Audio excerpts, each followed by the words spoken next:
When I picked up the phone to ask my son Max when his wedding would be, my daughter-in-law Lena looked me right in the eye and said with a chilling smile, "Oh, we already got married yesterday. We only invited special people." The words hit me like a bucket of ice water. Special people. I, who for 3 years had paid their monthly rent of $500, bought every piece of furniture in their house, and filled their refrigerator when they had nothing to eat. I was not a special person. I stood there in the living room of my own house, holding the phone as if it weighed 1,000 pounds, watching my son avoid my gaze while Lena made herself comfortable on the sofa I had bought for them. The pale pink dress I had picked out for her wedding hung uselessly in my closet, along with the new shoes and the illusion of being part of the most important day of my only son's life. I had spent $200 on that dress, thinking about how nice I would look in Max's wedding photos. Photos in which I would never appear. For weeks, I had planned every detail. I had put money aside to give them $1,000 as a wedding gift. I had called my sister Diana in Chicago to tell her the good news. I had cleaned my house from top to bottom, thinking they might come celebrate with me after the ceremony.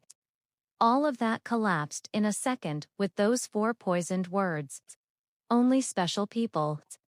Max finally lifted his gaze and said, in a rehearsed-sounding voice, "Mom, it was an intimate thing, very small, just the 2 of us and the witnesses. But I knew it was a lie. I saw the photos on social media. I saw Lena's parents proudly posing next to the bride and groom.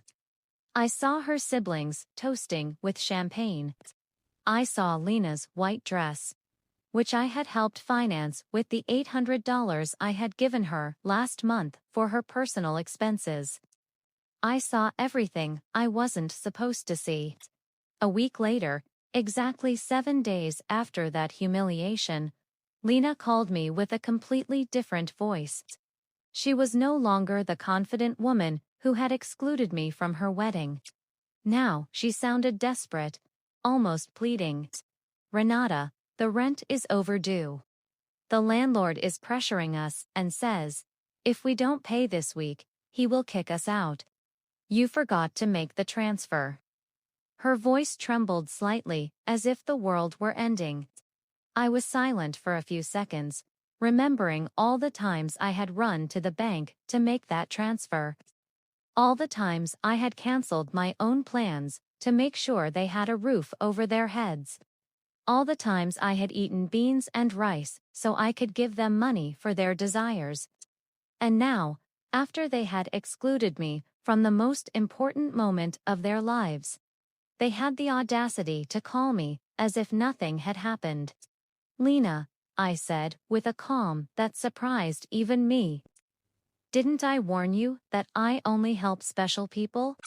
The silence on the other end of the line was so deep that I could hear my own heart beating. For the first time in years, it was not I who was trembling, but her. "Reinade, I don't understand," she stammered. "We were always special to you. You're like a second mom to me." Lies, all lies. Wrapped in that sweet voice she only used when she needed something. The same voice she had used to ask me for money for the wedding dress, for the honeymoon, for the rings, which I had helped finance without knowing I would never see the ceremony where they were exchanged. For so many years, I had this constant feeling of walking on eggshells, weighing every word, every gesture, every gift, hoping to get a crumb of affection from my own son. I was the perfect mother, the obliging mother-in-law, the silent provider who never protested when they treated me like I was invisible. But that phrase, "only special people," awakened something in me that had been dormant for far too long. I had calculated in my head how much money I had spent on them in those 3 years. Between rent, food, gifts, emergencies, and whims. It was over $20,000. $20,000 I had taken from my retirement, from my savings, from the money my late husband had left, so I could live my last years in peace. And what was all that for?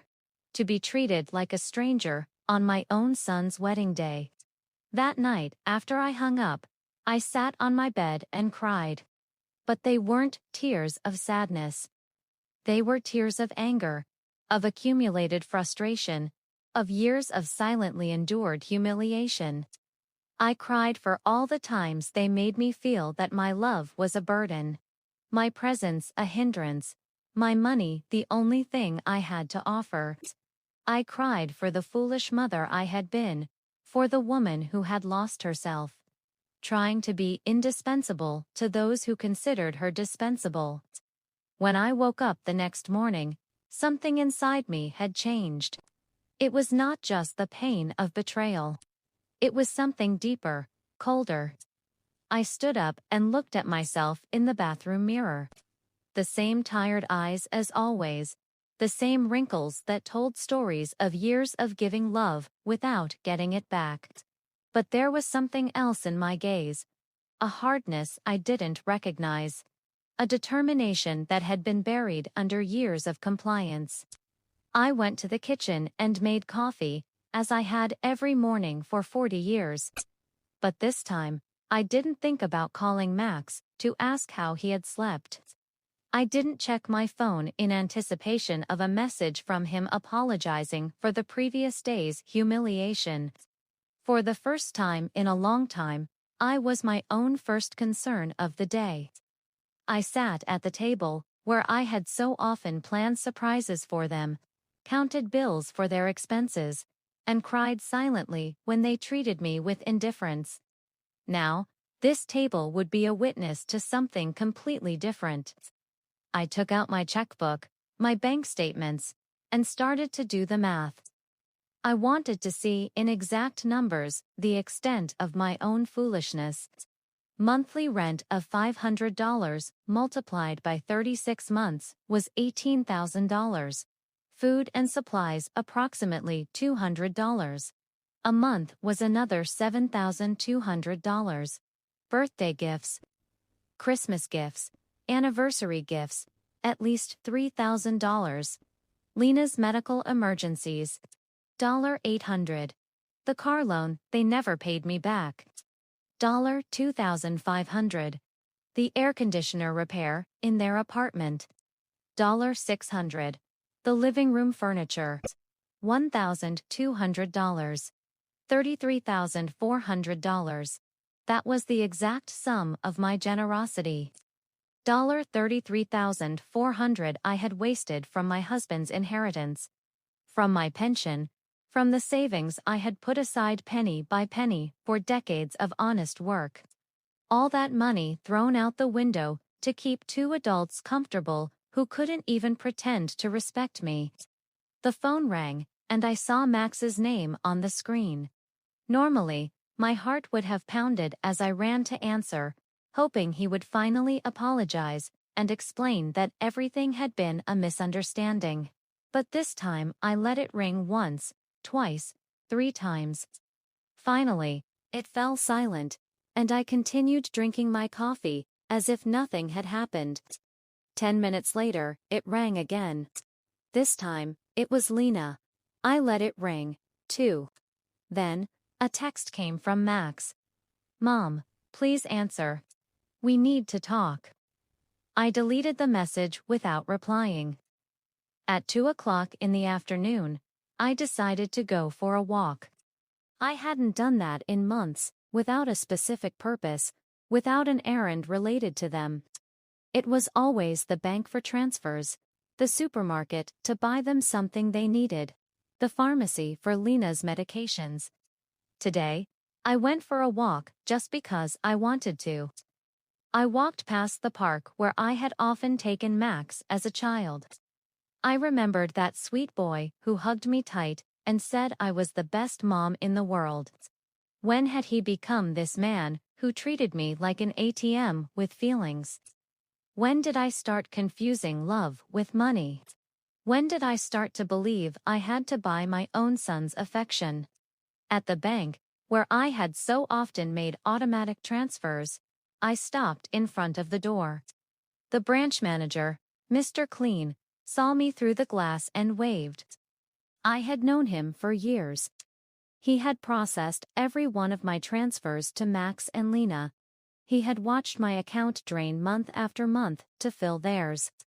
I went inside and walked directly to his office. "Mr. Klein," I told him, "I need to cancel the automatic transfers I have programmed." He looked at me, surprised. For 3 years, these transfers had been as regular as the sunrise. "Are you sure, Mrs. Rick? Did something happen?" His concern was genuine, more genuine than any interest Max had shown in me in recent months. "What happened is that I finally opened my eyes," I replied. "I want to cancel everything, and I also want information on how to protect my accounts. I don't want anyone else to have access to my money." While Mr. Klein processed the cancellations, my phone didn't stop ringing. Max, Lena, Max again. It was as if they had developed radar to detect when their source of income was in danger. I turned the phone off completely. "Mrs. Richter," Mr. Klein said as he handed me the papers. "I apologize for intruding, but in all these years, I have seen you be very generous with your family. I hope you are not being pressured to make these changes." His words touched me deeply. This man, who barely knew me beyond bank transactions, showed more genuine concern for my well-being than my own son. "I'm not being pressured, Mr. Klein. On the contrary, I have finally stopped pressuring myself."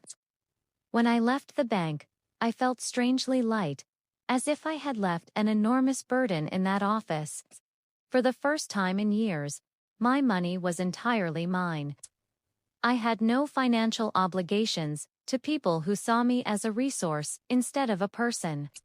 I went home and thought about all the things I hadn't done to please Max and Lena, the trips I hadn't taken to save money for them, the friends I no longer saw because I was always available for their emergencies, the hobbies I had given up because every dollar I spent on myself was $1 less for their needs.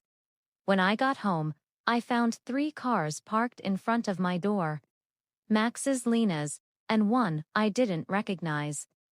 I could see movement inside my house through the windows. My blood ran cold.